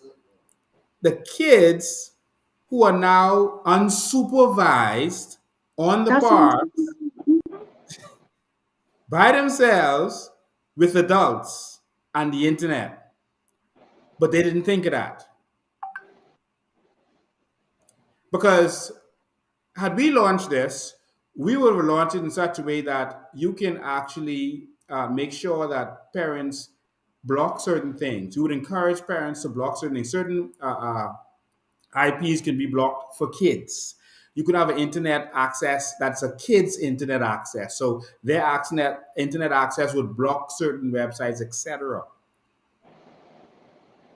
But they didn't think of that. So now the kids going out there with these possible pedophiles, because now pedophiles could be on the park waiting. It's open season, and the kids there, the internet is there. What are they going to be watching on the internet? The government didn't think of that. All right, because they just wanted to take another one of our ideas and try to twist it so you don't really benefit, but they made themselves look good. Why are you going to put internet on a park that is run down, broken down, need repairs, the grass growing? The park is filthy, but it got internet. The park is unkept, but it got internet. And so now back to what you're saying, if a bunch of kids now start flooding the parks, who's going to supervise this? That's George Beach with no lifeguard. And so I don't know what you're going to do there, but I don't think they thought that all the way through. And so I want to talk about the PLP in this last segment, and we're going to open the phone lines to all of you. We're going to open the phone lines. I want to talk to you in this last segment. I want you to call in. We're going to get there in a minute, but I want you to call in. And we want you to say how you feel about how the PLP is done. Well, actually, I will tell you, in my opinion, the PLP is failing miserably so far. And you may say that's not fair because you're letting them control the media and control the narrative, so you're only focused on certain things. You're only focusing on what they did to so-called open up the country. Every country in the world did the same thing. They didn't open the country. Everyone was doing it. In fact, ministers had already started opening the country. And in fact, the PLP was mashing them up for opening up the country at one point. So the country is already going in that direction. You couldn't keep it locked down forever. So don't be trying to get credit off of the norm. You can't get credit for the norm, for bringing things back to base. They call it in the medical industry, to bringing it back to the norm because it ain't even there yet. Because I been walking around in Florida and you don't have to wear a mask nowhere, anywhere, to millions of people, crowds. You don't have to wear a mask. All right, that we're still like slaves. But I want to say that, in my opinion, the PLP is failing miserably. And I'm going to open your eyes on this. The PLP is failing. Not only are they failing the country, but the PLP is failing the PLPs. I want to play a little clip for you. I'm going to play a little clip for you from Fred Mitchell. Fred Mitchell he puts out his little voice notes that I don't encourage you to listen to. Um, but Fred Mitchell puts out his little voice notes, and he put out a voice note, and in this voice note, he was kind of chastising some of his own PLPs. All right, and he was basically telling them they need to just shut up and take it.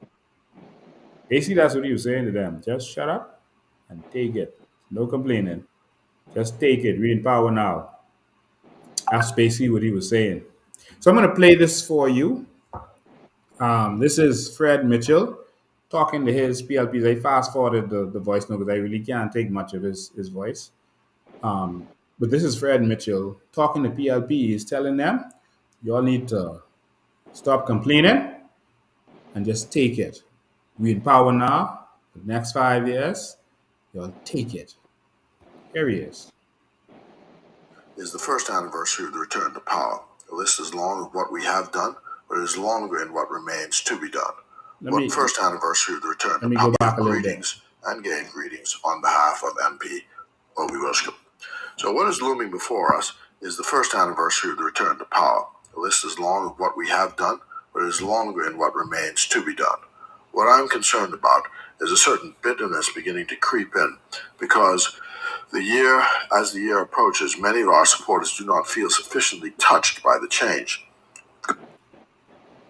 He is saying that their supporters, Ms. Green, are bitter. He is now calling the PLP supporters bitter. Listen, this is Fred Mitchell. Gone, it seems, are the memories of being locked up in their houses, or having to ask the police to move from one island to the next in your own country, having a madman play Russian roulette with your lives while telling us it's for our own good and health.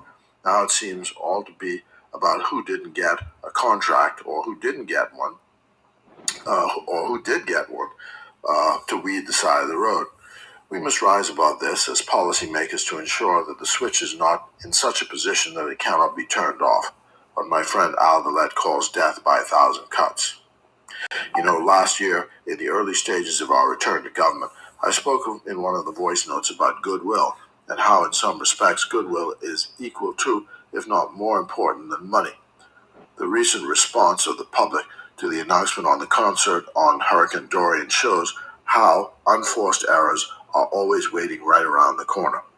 But I again say to supporters and people of goodwill, although I left school a long time ago, 2 + 2 still equal 4 and not 5. The meaning is, do not jump to conspiracy theories before accepting that there is a rational solution. Those awaiting, for example, the disposition of the Public Service Commission to get on the permanent pension rule. The situation is complex and not easily solved, but given time, it will be solved. And no matter what you think or how your mind wanders, it's not personal to you. Unfortunate, but true. Finally, I want to say a word to branch executives to be careful how you depend on social media to get your announcements about what is going on in your branches. Social media only reaches those who are members in it and not the public at large. Please still use the general media for your announcements. Otherwise, you may leave out a significant group of people out of your circle. So, God bless you. God bless the Commonwealth of the Bahamas. And as I So he's saying his people are bitter. The PLPs are bitter. They've forgotten that they just come out of being under Minis, where it was locked down, and basically he's calling them ungrateful because they opened up the country and there's no more lockdowns, etc. Ms. Green, how you feel about what you said? Well, Lincoln, when you talk about the New Day government and the statement they made when they said that they are ready to govern on day one, I don't know what the expectation of persons who were expecting a new day. I don't know what all of that entailed. What was their expectation of a new day? You know, to hear Mr. Mitchell speak about all of the issues that were that they were presented with when they came in, Lincoln, they knew about these issues from before they came in. They knew about these issues. And you would have think that they would have had plans to counteract these issues when they got in. Nothing we went through this country was a secret. And like I said, the opposition sits in a powerful seat also. They have front stage to see what's going on. They know about deals, they know about contracts. Nothing is a secret. Not just because you're not the government or the governing party means that that you won't be privy to information. Everyone in the opposition seat is a part, not everyone, but the opposition leader, like I said last week, he is the chairman of the Public Account Committee. Yeah.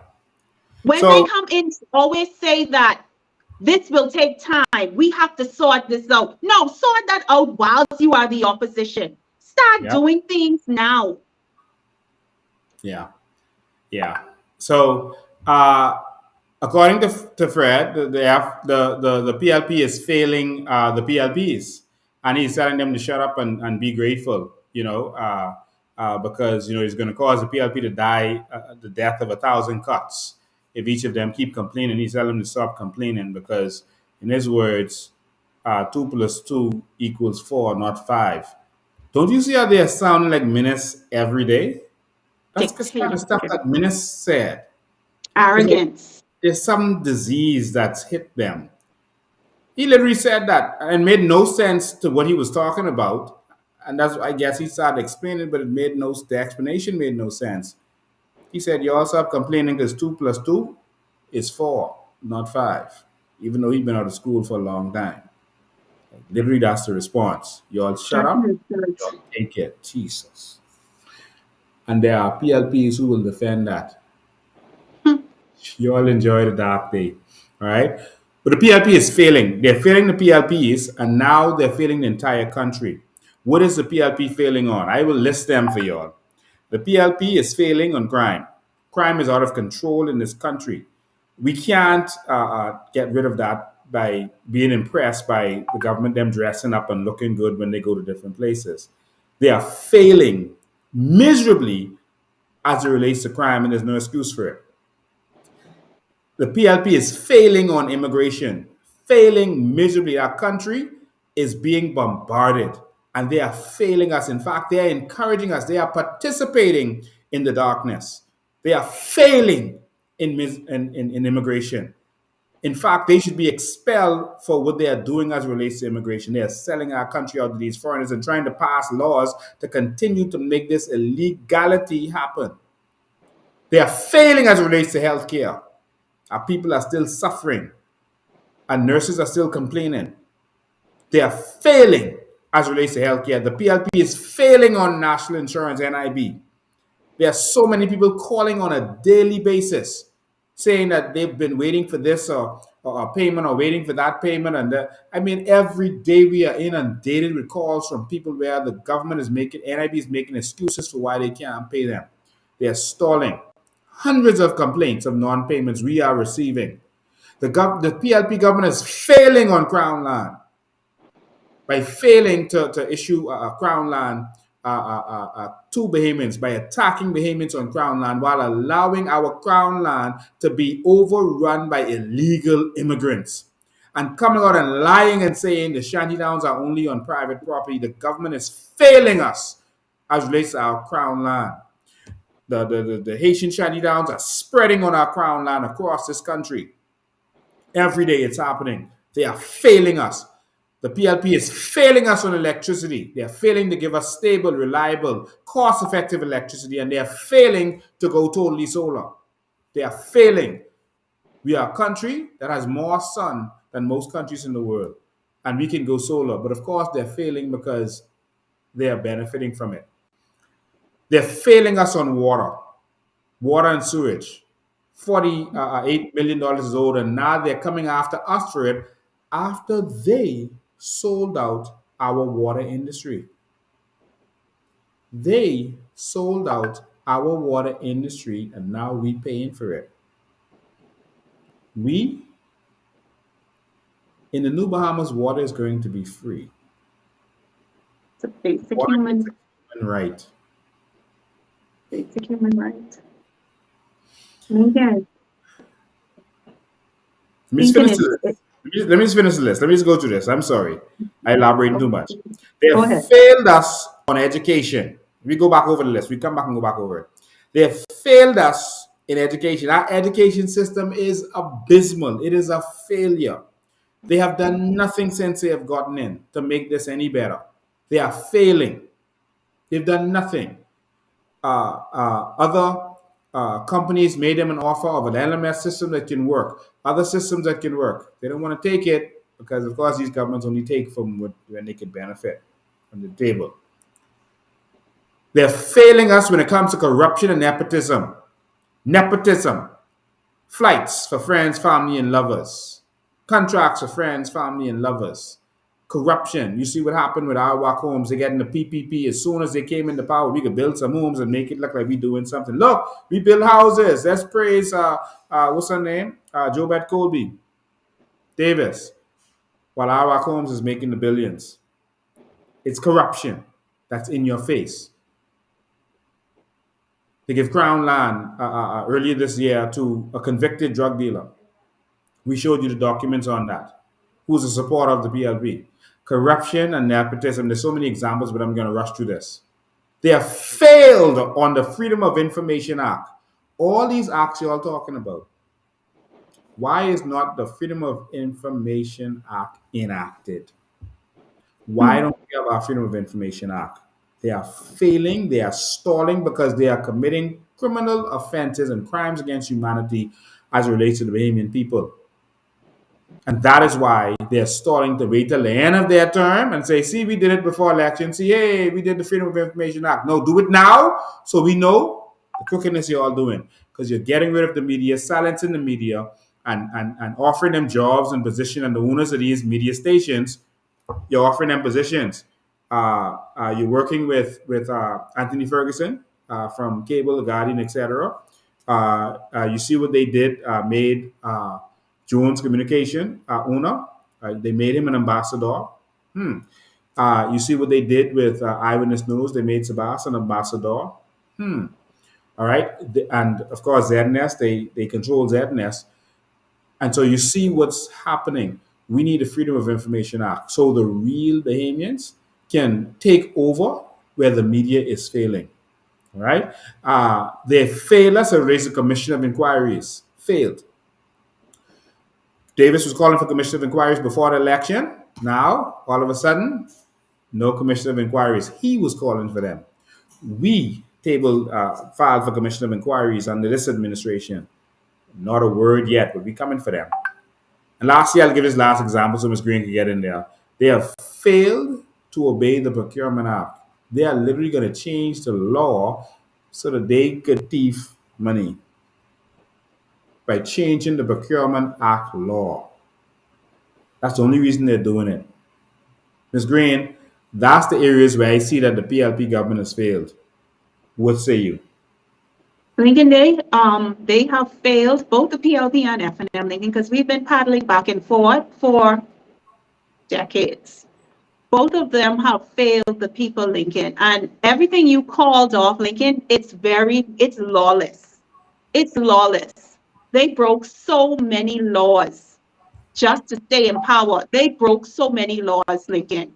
And to hear that water and sewage is sold, Lincoln, a country that cannot feed itself because we import most of our food. A country that cannot feed itself. The country doesn't own its own water supply. The country doesn't own its own telecommunication. We are not a country. We are not a country. We're just a bunch of consumers. We're not even owners. We cannot feed ourselves. We cannot provide. Our fresh water, we soon won't have that. We don't even own our water source. We sold our telecommunication. What do we own? Our natural resources are being mined and taken out of the country. We don't own anything, Lincoln. Nothing. The Yeah. only thing that we own is our names and our passports. Wow. Wow. We almost don't So even own our own life in this country based on the way they handle us in this country, the laws, the way they suppress us. yeah. Yeah. And so I want to open the phone lines. I want some of you to call in. You can call in now, and we're going to open the phone lines for you. We want to hear what you have to say. Maybe you're a teacher. Maybe you want to say how you feel about the PM and what they did. Again, if you are watching this, if you just tune in, the clarion call has been made. We're going to stand up. We're having a town hall meeting on the proposed citizenship bills. Uh, I don't know if Bahamians understand how serious this is, but this is serious. They are going to take away your constitutional rights. Take it away. I see one of the signatories of the Constitution, of our Constitution, said that the government is out of order and shouldn't do this. I see that a former judge, who's a female, is saying that we should let this happen because she agrees with what they're putting forward. But remember, they always put forward a Trojan horse. This isn't about equality. Let me make you understand this. Uh, the people they're trying to make it equal for, you can become citizens. If a woman has a child outside of the Bahamas, that child can become a Bahamian citizen. They can make the choice at 18 to be a Bahamian citizen. All right, and it's up to that child once they become adult to make that choice. Okay, but what they want to do is make it so that child becomes a citizen at birth. Okay, listen, uh, this is not about that. That's not why they're pushing this bill.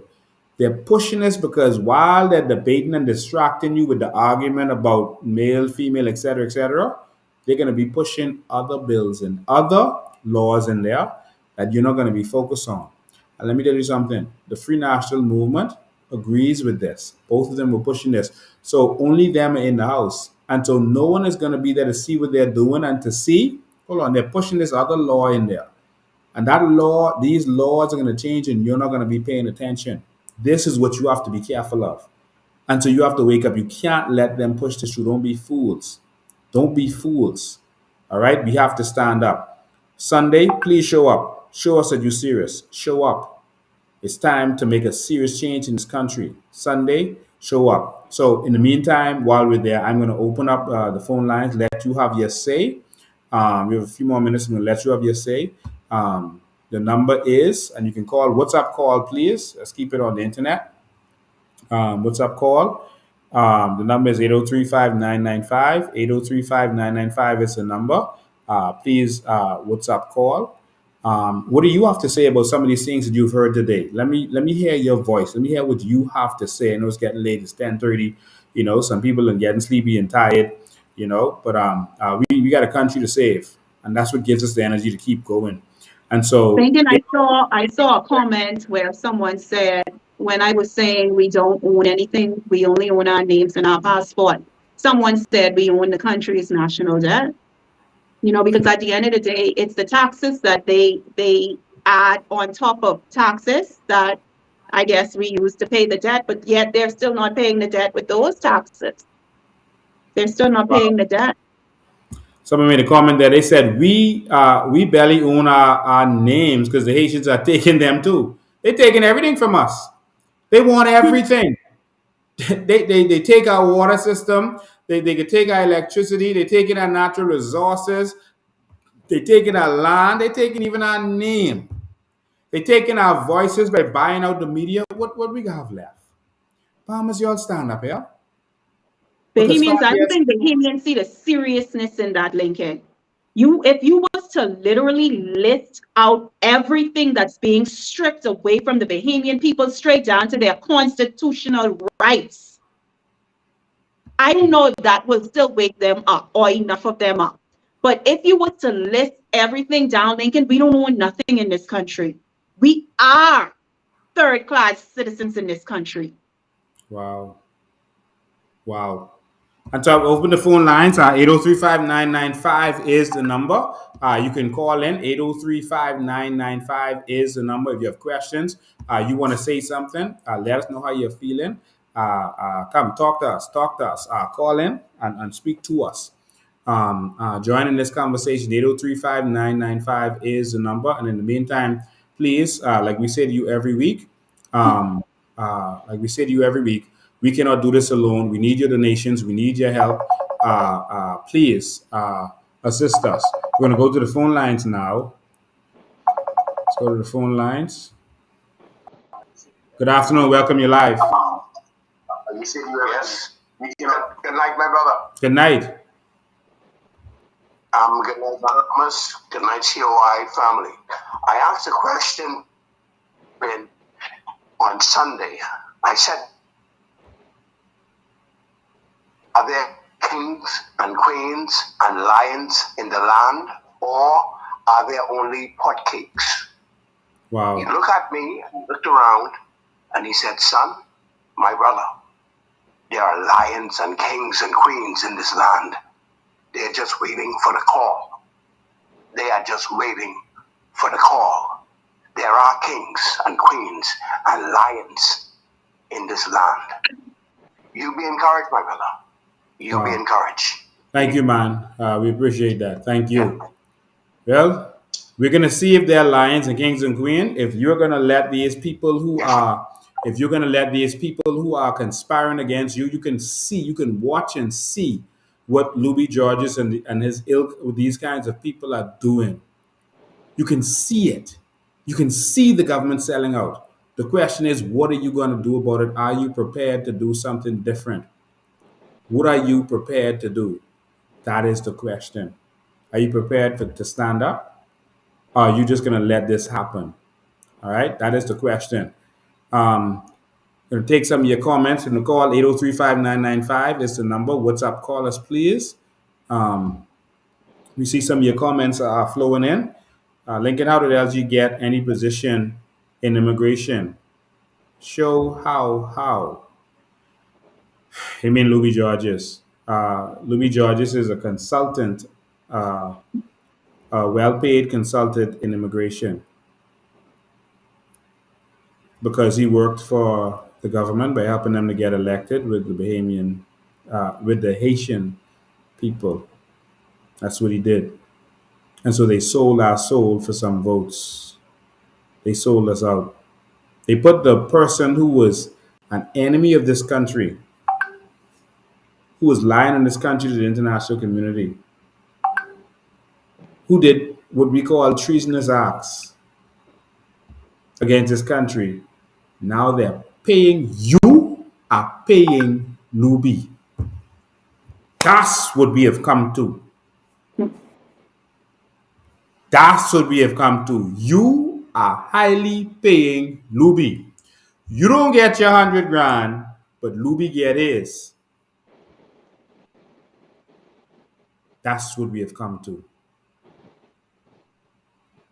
Wake up.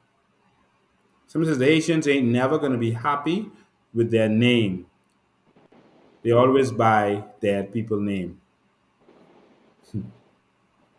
Wow. So we need change.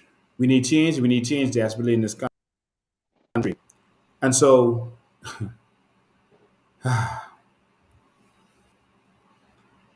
this Sunday, we are going to take a stand.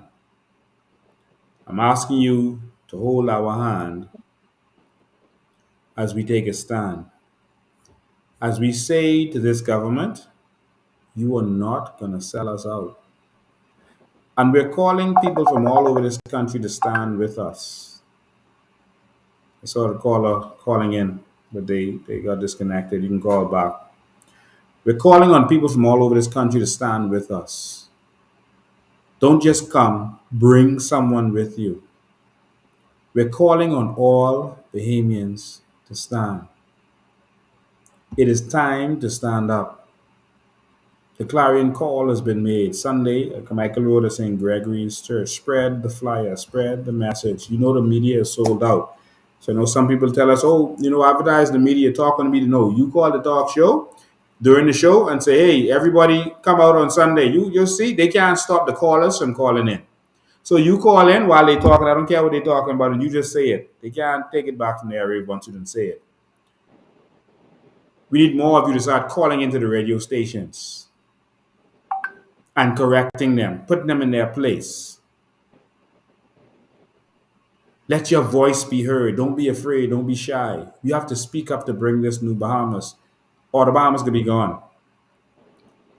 So stand with us. Stand with us. They're about to change laws to open the floodgates and pretend this has something to do with gender equality. That's not the truth. They put this out there to test y'all, to see how vigilant y'all are going to be. That's it. All right? So the clarion call has been made. I am not going to stand down. Will you stand with me? Will you stand with the rest of the Bahamians who are serious and who want to see a change in this country? Will you stand with us? Will you stand? I'm going to be standing. We're going to St. Gregory's Church. And it's 5 o'clock on Sunday. Bring people with you. Share the word. Get other people to come out. You got to evangelize. You got to send a message out. You got to call your friend. Ask them, hey, you go in? No, man, you got to come. Come go with me. Come, I won't go with myself. Come go with me. Talk to them. Get them out. That's when we got change. You heard the ambassador on our last show. We showed you where he said, the Haitian ambassador, your Haitians got to stick together.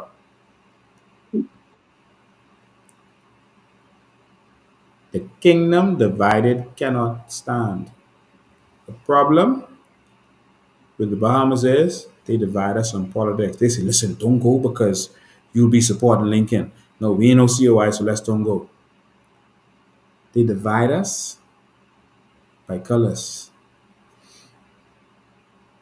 by political colors. And that's why we lose everything. And that's why all our natural resources are being taken away from us. That's why everything is being taken away from us.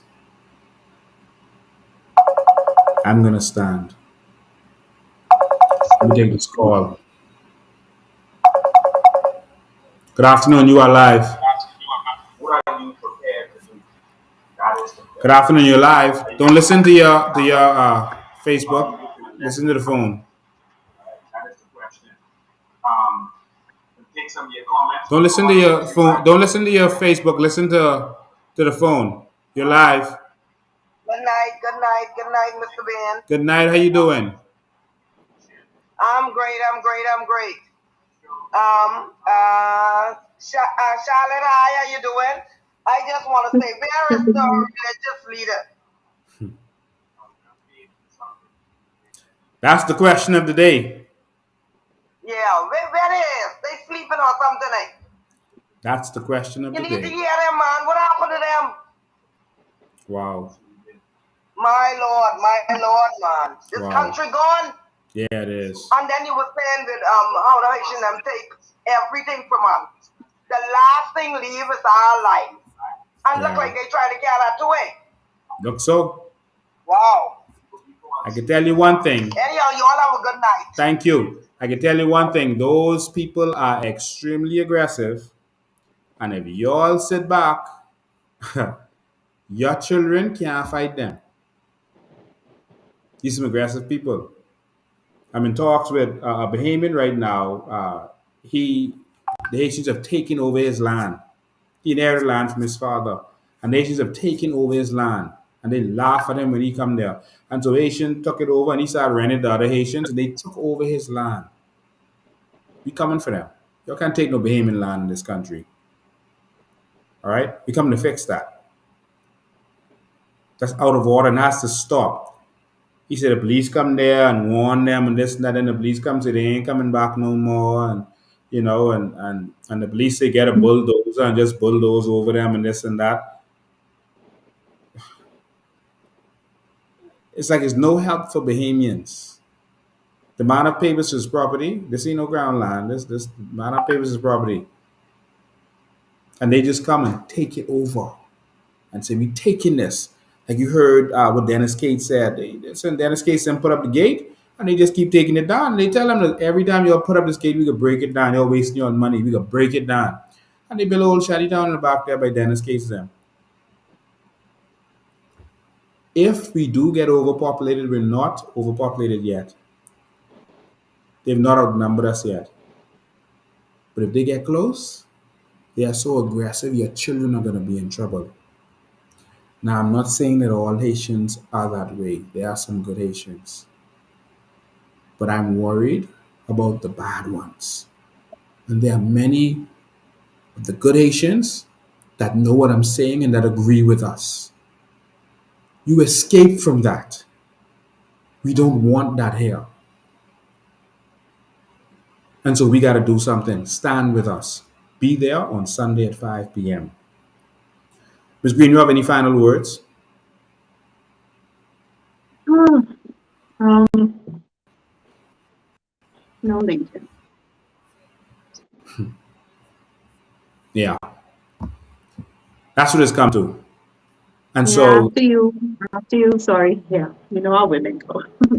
After you, like I said, we have been fighting for such a short period of time, but it seems like forever.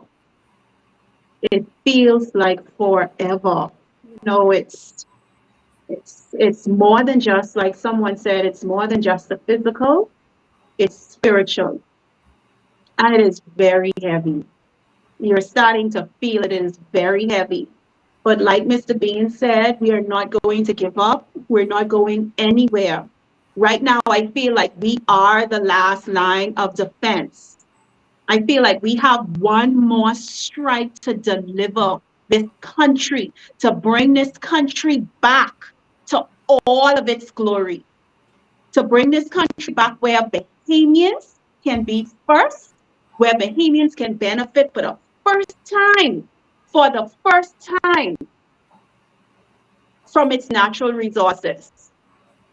We yeah, have a country to fight for. We only have one, and our children are depending on us. we are so close. In the meantime, this is what we're experiencing.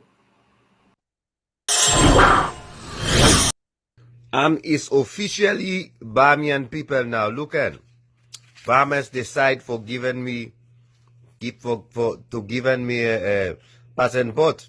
You see that? Oh, John Joseph have a passport. Look at John Joseph passport. Oh my God, look at. You see that? Oh.